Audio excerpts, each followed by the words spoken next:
Former Presidents George W. Bush, Barack Obama, and Bill Clinton have attended the NABJ conventions either as presidents or as presidential candidates in past years.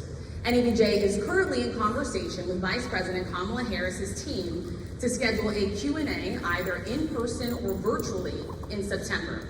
As journalists, we use opportunities like these both to inform our reporting, but also to help voters understand the choices that they face in a consequential and historic election year.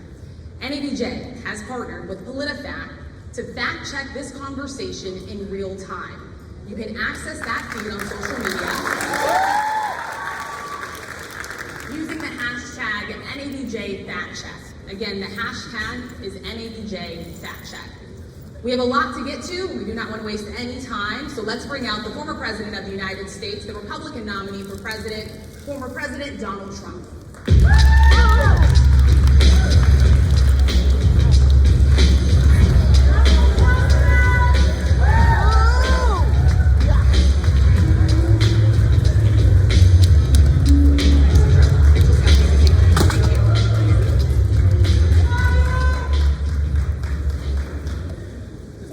Mr. President, we so appreciate you giving us an hour of your time. I want to start by addressing the elephant in the room, sir.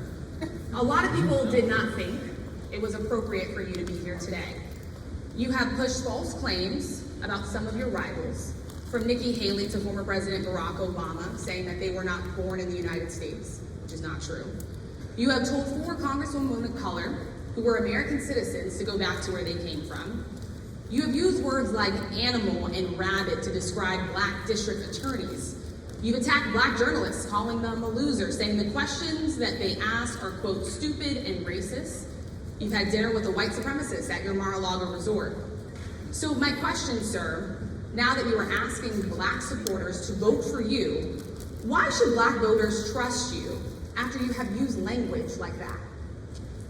Well, first of all, I don't think I've ever been asked a question so in such a horrible manner, first of all. You don't even say, hello, how are you?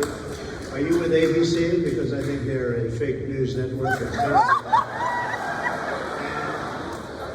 I think it's disgraceful that I came here in good spirit. I love the black population of this country. I've done so much for the black population of this country.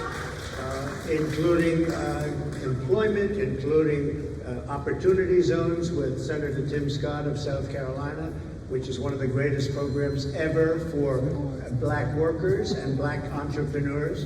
I've done so much, and you know, when I say this, historically black colleges and universities were out of money, they were stone cold broke, and I saved them, and I gave them long-term financing, and nobody else was doing it. I think it's a very rude introduction. I don't know exactly why you would do something like that. And let me go a step further. I was invited here, and I was told my opponent, whether it was Biden or Kamala, I was told my opponent was going to be here. It turned out my opponent isn't here. You invited me under false pretense. And then you said, you can't do it with Zoom. Well, you know, where's Zoom? She's going to do it with Zoom, and she's not coming. And then you were half an hour late, just so we understand. I have too much respect for you to be late. They couldn't get their equipment working or something was President, wrong. I think it's a very nasty question. I have answered the question. I have been the best president for the black population since Abraham Lincoln. That's my answer. Especially when you're 35 minutes late because you couldn't get your equipment to work in such a hostile manner. I think it's a disgrace. Let me just ask a follow-up.